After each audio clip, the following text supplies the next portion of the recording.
எல்லாருக்கும் வணக்கம். எல்லாருக்கும் லைஃப் எப்படி போயிட்டுருக்கு? இன்றைக்கி பார்த்திங்கன்னா எங்களுக்கு ஒரு ஸ்கூல் டே, பிஸியான டேயாக இருக்க போது. ஸ்கூலுக்கு குழந்தைங்கள அனுப்பிட்டு அதுக்கப்புறம் நானும் ஒரு 12 o'clock போல் ஸ்கூலில் போய் ஜாயின் பண்ணணும். அதனால் உங்களோட என்ன ஷேர் பண்ண போகிறேன்னா, இன்றைக்கி 6வது கான்சர்ட் ஸ்கூலில் இருக்குது. அந்த கான்சர்ட் எப்படி நடந்துச்சு, அதுக்கப்புறம் சீனியர் கிண்டர்கார்டன் குழந்தைங்களுக்கு கிராஜுவேஷன் செரிமனி இருக்குது. அதையும் அப்படியே கண்டினியூவாக நம்ம பார்க்கலாம். ஸோ அதுதான் இன்றைக்கி வீடியோ இருக்க போது. காலையில் ஸ்கூலுக்கு கிளப்பி விடணும். அதனால் எழுந்து சரி சாப்பிடுங்க அப்படின்னு சொல்லிட்டு பிரேக்ஃபாஸ்ட் செஞ்சேன். பிரேக்ஃபாஸ்ட் பார்த்திங்கன்னா இங்கிலீஷ் மஃபின் வீட்டில் இருந்துச்சு. ஸோ இங்கிலீஷ் மஃபினில் ஒரு சாண்ட்விச் மாதிரி செஞ்சு கொடுத்தேன். எக்கு ஆம்லெட் போட்டுட்டு சீஸ் வச்சு மேலே கட் பண்ணி கொடுத்துட்டேன். ஸோ வாழைப்பழமும் கட் பண்ணி பாதியாக வச்சுருந்தேன். ஆறாக்கு பீசஸாக கொடுத்துருந்தேன். சரி சாப்பிடுங்கன்னும் போது கொட்டாய் விட்டுட்டு உட்காந்துட்டு இருந்தாங்க. ஸ்கூலுக்கு போகிற டைம் சாப்பிடவே பிடிக்காது, சாப்பாடே எதுவுமே இறங்காது. காலையில் எழுப்பி சாப்பிட வைக்கிறதுக்குள்ளே போதும்னு ஆகிடும். ஒரு வாய் 2 வாய் சாப்பிட்டாலே பெரிய விஷயமா இருக்கும். சரி எம்டி ஸ்டமக்கில் போகக்கூடாது அப்படின்னு எப்பயுமே ஏதாவது செஞ்சு கொடுத்துருவேன். அவங்களெல்லாம் ஸ்கூலுக்கு அனுப்பிட்டு நான் லன்ச் ப்ரிப்பேர் பண்ணணும். கடகடன்னு லன்ச் சமைச்சிட்டு அதுக்கப்புறம் ஸ்கூலுக்கு போய் அட்டென்ட் பண்ணணும். அதனால் ஃபங்க்ஷனை மிஸ் பண்ணக்கூடாது. சிம்பிளாக நான் இன்றைக்கி லன்ச் செய்கிறதுக்காக முன்னாடி நாள் நைட்டே மீன் வாங்கியிருந்தேன். நல்லா துண்டு மீன் கிடச்சிருந்தது தமிழ் கடையில். ஸோ அந்த துண்டு மீனை நல்லா மேரினேட் பண்ணி குட்டி குட்டி பீசஸாக கட் பண்ணி ஜிப்லாக்கில் போட்டு ஃப்ரிட்ஜில் காலிஃப்ளவரை கட் பண்ணதும் லைட்டாக அதை க்ளீன் பண்ணி எடுத்துக்கிட்டு தான் அதுக்கப்புறம் நான் வேக வைப்பேன். அதில் இருக்கிற மண்ணுகள் டஸ்ட்டுகள்லாம் போகணும் அப்படின்னு சொல்லிட்டு ஒரு 2 தடவை ரின்ஸ் பண்ணி எடுத்துக்கிட்டேன்.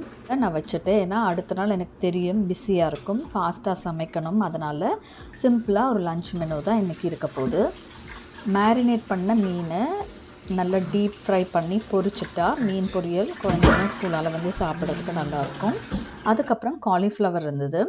காலிஃப்ளவரை குட்டி குட்டி ஃப்ளாரட்ஸாக கட் பண்ணி அதை சாலட் மாதிரி செஞ்சுட்டா குழந்தைங்க ஆசையாக விரும்பி சாப்பிடுவாங்க. ஒயிட் ரைஸ் போட்டுடலாம். இதை தான் இன்றைக்கி லன்ச் பிளான். ஸோ ஈவினிங் குழந்தைங்க எப்பயுமே சாப்பிடுவாங்க. அதனால் அவங்களுக்கும் பிடிச்ச மாதிரி செய்யணும் அப்படின்னு சொல்லிட்டு தான் இதை செஞ்சிட்ருக்கேன். எப்பயுமே நம்மளுக்கு ஏதாவது வேலை இருக்குது, குழந்தைங்களோட இல்லை ஃபங்க்ஷன் இருக்குது, ஏதாவது ஒரு அப்பாயின்மெண்ட் இருக்குது அப்படின்னா நம்ம ரெகுலராக செய்கிறத விட சிம்பிளாக ஒரு லன்ச், அதுவும் ஹெல்த்தியாக ப்ரிப்பேர் பண்ணோன்னா ஈஸியாகவும் முடிஞ்சிடும். டைமும் ரொம்ப எடுக்காது, நம்மளுக்கும் டென்ஷன் இருக்காது. நம்ம சமைக்கலையே அப்படின்னு சொல்லிட்டு விட்டுட்டு போகவும் தேவையில்லை. ஸோ கொஞ்ச நேரத்தில் சமைக்கிற மாதிரி தான் பிளான் பண்ணுவேன் நான். அதேமாரி அன்னைக்கு பார்த்திங்கன்னா குழந்தைங்களுடைய ஸ்பெஷலாக தான் இருக்கும்.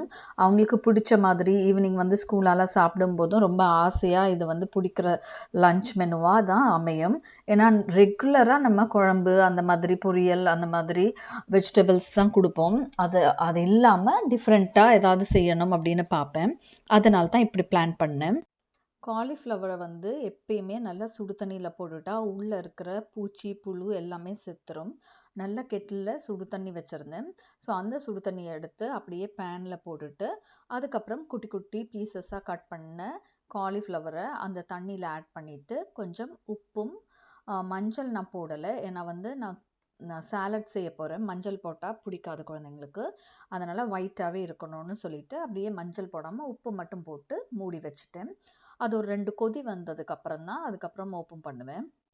அதுக்குள்ளே இந்த பக்கம் ஃபிஷ் ஃப்ரைக்கு டீப் ஃப்ரை பண்ணிவிட்டு தேவையான வெங்காயம் எல்லாம் இந்த பக்கம் உரித்து வச்சிடலாம் அப்படின்னு உரிச்சிட்ருக்கேன்.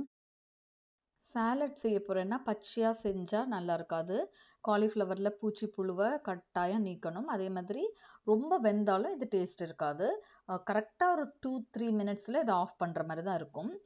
கொதிக்கிற தண்ணியில் போட்டுட்டு அதுக்கப்புறம் மூடி போட்டு வச்சிட்டோம்னா அது கரெக்டாக வெந்துடும். ஸோ 3 மினிட்ஸ் கடைசி 3 மினிட்ஸ் விட்டுட்டு எடுத்து வடிகட்டிடணும். இந்த பக்கம் ஒயிட் ரைஸ் எப்பயுமே டீப் ஃப்ரை பண்ண ஏதாவது இருந்தால் ஒயிட் ரைஸ் தான் நான் போடுவேன். ஒயிட் ரைஸ் தான் குழந்தைங்க விரும்பி தாங்களாகவே சாப்பிடுவாங்க.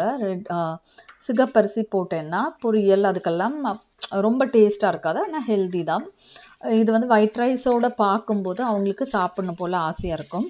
ஸ்கூலால் டயர்டாக வருவாங்க அப்படின்னு சொல்லிட்டு அவங்களுக்கு ஸ்பெஷலாக இன்றைக்கி ஒயிட் ரைஸ் போடலான்னு தான் கழுவிட்டுருக்கேன். வெள்ளையாக பார்த்தாலே நம்மளுக்கும் பிடிக்கும். அது அன்ஹெல்தியாக இருந்தால் கூட எப்பயாவது நான் யூஸ் பண்ணுறதுண்டு. நிறைய விதமாக நிறைய ஒயிட் ரைஸ் இருக்குது. ஆனால் ஸ்டில் நான் வந்து பொன்னி அரிசி தான் யூஸ் பண்ணிகிட்ருக்கேன். பொன்னி அரிசி எங்கள் வீட்டில் எல்லாருக்குமே ரொம்ப ரொம்ப பிடிக்கும். அரிசியை கழுவிட்டு அதுக்கு தேவையான உப்பு சேர்த்து இன்ஸ்டன்ட் பாட்டில் வச்சிட்டோம்னா நம்மளுக்கு ஒரு 6 நிமிஷத்துலேயே ரைஸ் ரெடி ஆகிடும். ப்ரெஷர் இறங்கினதுக்கப்புறமா நம்ம எடுத்து சாப்பிட்டுக்கலாம். ஸோ அதனால தான் ஒயிட் ரைஸ் இன்னுமே நான் ப்ரிஃபர் பண்ணுறது. அவசரத்துக்கு ரொம்ப ஈஸியாக டக்குன்னு நம்மளுக்கு ரெடி ஆகிடும்.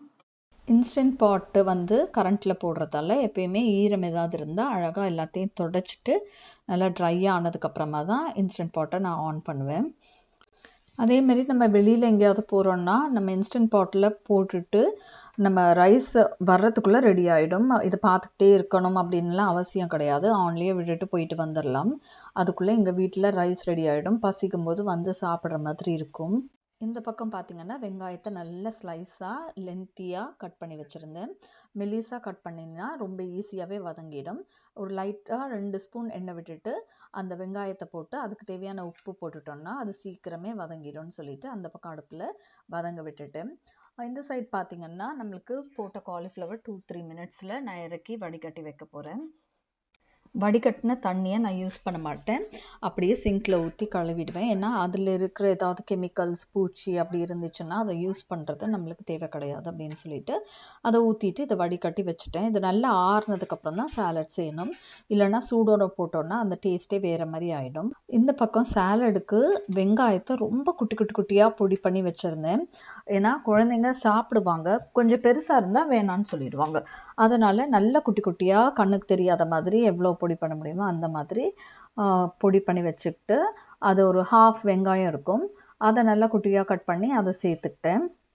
இதோட வேணுன்றவங்க வேறு ஏதாவது காய்கறி கூட சேர்த்துக்கலாம். ஆனால் நான் இன்றைக்கி வந்து வெறும் காலிஃப்ளவரும் வெங்காயம் மட்டும்தான் ஆட் பண்ண போகிறேன். பச்சை மிளகாய் கூட ஆட் பண்ணலை. ஏன்னா குழந்தைங்களுடைய ஸ்பெஷல்ன்ற மாதிரி தான் இது இன்றைக்கி செய்கிறேன். காலிஃப்ளவர் உப்பு போட்டு வேக வச்சதால் உப்பு அதில் லைட்டாக இருக்கும், நிறைய நான் போடலை. இதோட வெங்காயத்தில் வந்து கொஞ்சம் பெப்பர் பொடி சேர்த்துக்கிட்டு அதோட மைனஸ் சேர்க்க போகிறேன். தயிர் வேணுன்றவங்க சேர்த்துக்கலாம். மைனஸ் சேர்த்தா ரொம்பவே டேஸ்ட் சூப்பராக இருக்கும். குழந்தைங்க ஃபுல்லாக காலி பண்ணிவிடுவாங்க. அதனால் மைனஸ் தான் நான் இன்றைக்கி சேர்க்குறேன். மைனஸ் சேர்த்து செஞ்சு பாருங்கள், இந்த மாதிரி சூப்பராக இருக்கும். நம்மளுக்கே சாப்பிட்டுக்கிட்டே இருக்கலாம் போல் இருக்கும். நிறைய சேர்க்கவும் கூடாது. கரெக்டாக 2 டேபிள் ஸ்பூன் சேர்த்துக்கிட்டேன். சேர்த்துட்டு அதுக்கப்புறம் காலிஃப்ளவரை அதுக்குள்ளே ஆட் பண்ணி மிக்ஸ் பண்ணிக்கணும். மைனஸ்லேயும் லைட்டாக உப்பு டேஸ்ட் இருக்கும். அதனால் நிறைய உப்புலாம் சேர்க்காமல் லைட்டாக ஒரு பிஞ்ச் ஆஃப் சால்ட் சேர்த்தோன்னா அந்த டேஸ்ட் ரொம்ப தூக்கி சூப்பராக எடுத்து கொடுக்கும். வெங்காயம் நல்லா டீப் ஃப்ரை பண்ணி எனக்கு வேணும். அதனால தான் இந்த மீன் பொரிக்கிறதுக்கு இந்த சைடு அடுப்பில் ரெடி பண்ணுறேன். சட்டி நல்லா காஞ்சதும் எண்ணெயை சேர்த்துக்க போகிறேன். முன்னாடியே கட் பண்ணி கழுவி மேரினேட் பண்ணி எல்லாம் வச்சதால் நம்மளுக்கு வேலை வந்து ரொம்பவே சிம்பிள், ஈஸியாக முடிஞ்சிடும். வெறும் டீப் ஃப்ரை பண்ணி எடுக்கிறது தான். ஸோ ஜிப்லாக்கில் இப்படி போட்டு வச்சிட்டோன்னா நல்லா அதுக்குள்ளே அந்த டேஸ்டெல்லாம் ஊறி இந்த பொரியல் சாப்பிட்றதுக்கு செம்மையாக வேறு லெவலில் இருக்கும். நான் என்ன மாதிரி இதை கட் பண்ணியிருக்கேன்னு பார்த்தீங்கன்னா குட்டி குட்டி க்யூப்ஸாக தான் கட் பண்ணியிருக்கேன். குழந்தைங்க கையில் எடுத்து சாப்பிட்றதுக்கு ஈஸியாக இருக்கும் அப்படின்ற மாதிரி குட்டி சைஸஸாக கட் பண்ணி வச்சுருக்கேன்.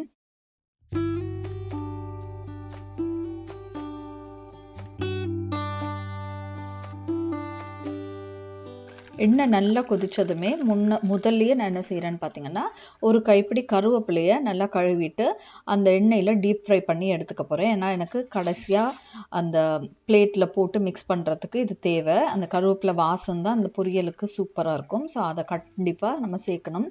கடைசியில் சேர்க்குறத விட முதல்ல நான் கருவேப்பிலையை பொரிச்சு எடுத்துக்கிறேன் எண்ணெயில். எல்லாமே டீப் ஃப்ரை ஆயில் ஐட்டம்ஸ் அப்படின்ற மாதிரி உங்களுக்கு தோணும். ஆனால் நீங்கள் நல்லா பார்த்தீங்கன்னா தெரியும், டீப் ஃப்ரை பண்ண டேஸ்ட் இருக்கும். ஆனால் நான் எல்லாத்துலேயுமே பேப்பர் டவல் போட்டு குழந்தைங்களுக்கு சேஃபாக அந்த எண்ணெய் இல்லாமல் வடிகட்டி அந்த மாதிரி எத்தனை பேப்பர் டவல் போட முடியுமோ அவ்வளோ எண்ணெய் உறிஞ்சி எடுக்கிற மாதிரி போட்டு தான் நான் அந்த டீப் ஃப்ரை பண்ண பொரியலையுமே எடுத்து ஃபைனலாக யூஸ் பண்ணுவேன். அதனால் இதில் ரொம்ப ஆயிலெலாம் இருக்காது. நம்ம குழம்புக்கு நார்மலாக சேர்க்குற எவ்வளவு ஆயிலோ அந்த ஆயில் தான் நம்ம இன்றைக்கி சாப்பிட்ற மாதிரி இருக்கும். வெங்காயமே ரொம்ப டீப் ஃப்ரை பண்ணுறதுக்காக நிறைய ஆயிலெலாம் நான் சேர்க்கல. 2 டேபிள் ஸ்பூன் தான் விட்டேன். ரொம்ப நேரமாக லோ ஃப்ளேம்லேயே இருக்கிறதால அப்படியே சூப்பராக வதங்கிடும். இப்போ பார்த்திங்கன்னா குழம்பு மிளகாய் தூள் ஒரு 1/2 டீஸ்பூன் நான் சேர்த்துக்கிறேன். அப்போ தான் அந்த வெங்காயம் கொஞ்சம் டேஸ்ட்டாக இருக்கும். இல்லைன்னா அது உப்பு சப்பு இல்லாமல் டேஸ்ட் இருக்காது. அதனால் அதுக்கு முன்னாடியே உப்பு சேர்த்துட்டேன். இப்போ வந்து கொஞ்சம் மிளகாய் தூள் மட்டும் சேர்த்துக்கிட்டேன். சேர்த்து நல்லா மிக்ஸ் பண்ணினோன்னே இப்போ நல்லா பார்த்தீங்கன்னா ஒரு கோல்டன் கலரில் வந்துருச்சு. இன்னும் கொஞ்சம் டீப் ஃப்ரை ஆகணும். அதனால் அந்த தூளை இந்த டைமில் சேர்த்தோன்னா நல்லா அதோட மிக்ஸ் ஆகிடும். அதுக்கப்புறம் இன்னொருக்கா மிக்ஸ் பண்ணி விட்டுக்கிட்டேன். உங்களுடைய டேஸ்ட்டுக்கு ஏற்ற மாதிரி நீங்கள் தூளை சேர்த்துக்கலாம். எனக்கு கொஞ்சமாக அந்த ஸ்பைசி இருந்தால் நல்லாயிருக்கும். இன்னும் கொஞ்சமாக சேர்த்துக்கிட்டேன். இப்போ கட்டாயம் நீங்கள் லோ ஃப்ளேமில் தான் வச்சுக்கணும். இல்லைனா தூள் போட்டதுக்கப்புறம் நல்லா எரிஞ்சு பிளாக் கலரில் ஆகிடும். அதனால் லோ ஃப்ளேம்லேயே விட்டு வதக்கிக்க போகிறேன். இது ரொம்ப பெரிய ப்ராசஸ் மாதிரி தெரியும். ஆனால் நம்மளுக்கு டைம் இருந்தால் இது பெருசாகவே தெரியும். கருவேப்பிலை போட்ட எண்ணெயில் நம்ம மீனை போடும்போது அந்த வாசனையும் நல்லாயிருக்கும். மீனில் கருவேப்பிலை வாசம் இருந்துக்கிட்டே இருக்கும். எனக்கு அந்த வாசம் இருந்தால் ரொம்ப பிடிக்கும். அதனால தான் அப்படி செய்வேன். அதுக்கப்புறம் இப்போ மீனை போட்டாச்சு. இப்போ இந்த காலிஃப்ளவரை நான் அந்த வெங்காயம் பெப்பர் பொடியெல்லாம் ஆட் பண்ணி வச்சுருக்கிறேன். அந்த பவுலில் சேர்த்து அப்படியே மைனஸ் எல்லாம் மிக்ஸ் பண்ணுற மாதிரி எல்லா காலிஃப்ளவர்லேயும் அது படுற மாதிரி நல்லா மிக்ஸ் பண்ணி விட்டுக்கணும்.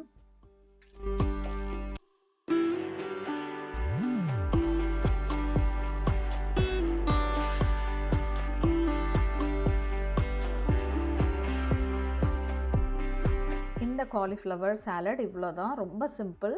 அதே மாதிரி நீங்கள் குழந்தைங்களுக்கு காலிஃப்ளவரை வேறு விதமாக செஞ்சு கொடுக்காம இந்த மாதிரி செஞ்சு கொடுக்கும்போது வைட்டமின் சத்து, அதில் இருக்கிற எல்லா சத்துக்களும் அப்படியே குழந்தைங்களுக்கு கிடைக்கும். ஈஸியாகவும் இருக்கும். இது ஸ்கூலுக்கும் நீங்கள் ட்ரை பண்ணலாம்.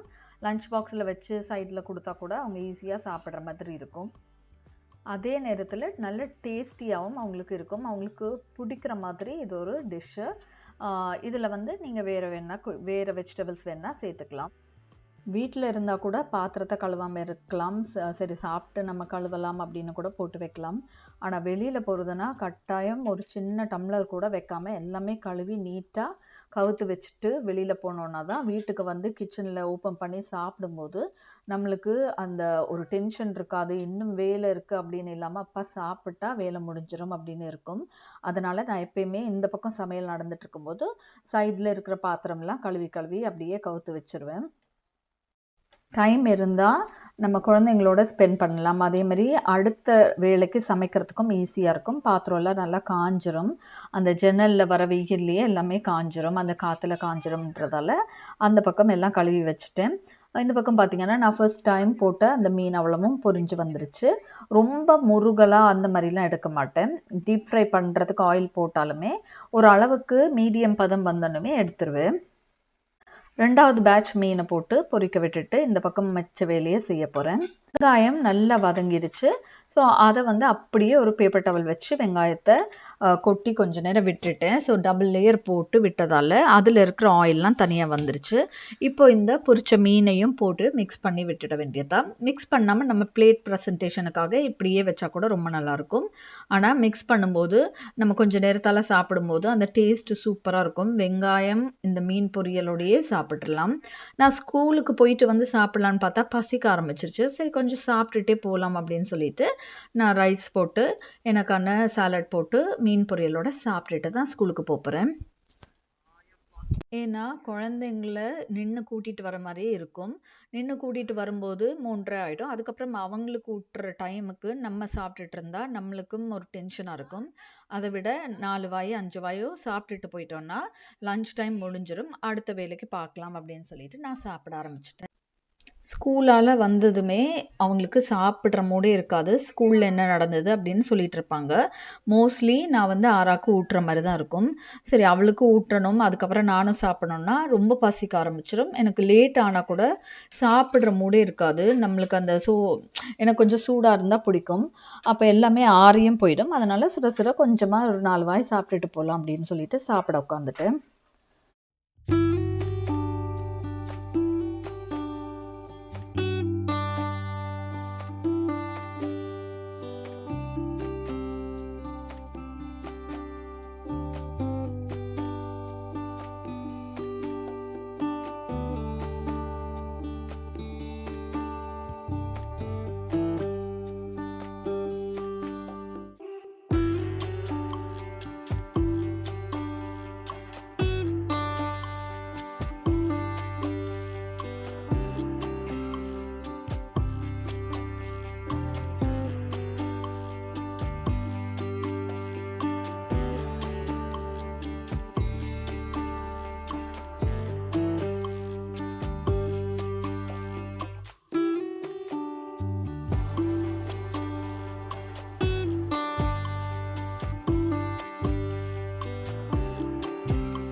லஞ்ச் சாப்பிட்டுட்டு ஸ்கூலுக்கு அழகாக கிளம்பி வந்தாச்சு.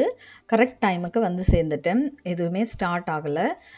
பார்த்திங்கன்னா டெக்கரேஷன் இது தான். கிராஜுவேட்ஸ்க்கு கங்க்ராச்சுலேட் பண்ணி நல்ல பலூன்ஸ் வச்சு டெக்கரேட் பண்ணியிருந்தாங்க. அதுக்கப்புறம் குழந்தைங்களுக்கு ஃபோட்டோ எடுக்கிறதுக்காக ஒரு ஸ்பேஸ் செட் பண்ணியிருந்தாங்க. குழந்தைங்கள்லாம் கிராஜுவேட் பண்ணுற குழந்தைங்களுக்கு ரெடியாக அதெல்லாம் வச்சுருந்தாங்க. இப்போ பார்த்திங்கன்னா இது ஆராவுடைய கிண்டர் கார்டன் கிளாஸ். இந்த கிண்டர் கார்டனில் ஆரா வந்து ஜூனியர் கிண்டர் கார்டன். அவங்களோட இங்கே வந்து ஸ்பிளிட் கிளாஸ் அப்படின்னு சொல்லுவாங்க. அவங்க மட்டும் இல்லாமல் சீனியர் கிண்டர் கார்டன் பசங்களும் சேர்ந்துருப்பாங்க. இது அவங்களுடைய டீச்சர். ஒரு டீச்சர் இல்லாமல் 2 டீச்சர் இருப்பாங்க. அதே மாதிரி சில குழந்தைங்களுக்கு ஹெல்ப் பண்ணுறதுக்கு இஏஸும் இருப்பாங்க. அதனால் மொத்தமாக பார்த்திங்கன்னா 2 டீச்சர்ஸ் அவங்கள ஹேண்டில் பண்ணுற மாதிரி இருக்கும். ஸ்பெஷல் கிட்ஸ்க்கு ஒரு டீச்சர் அசைன் பண்ணியிருப்பாங்க.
And thank you to the families, because without you, we could not do this, and your support. And congratulations to your children going off to grade 1. We look forward to seeing them next year. Have a wonderful day.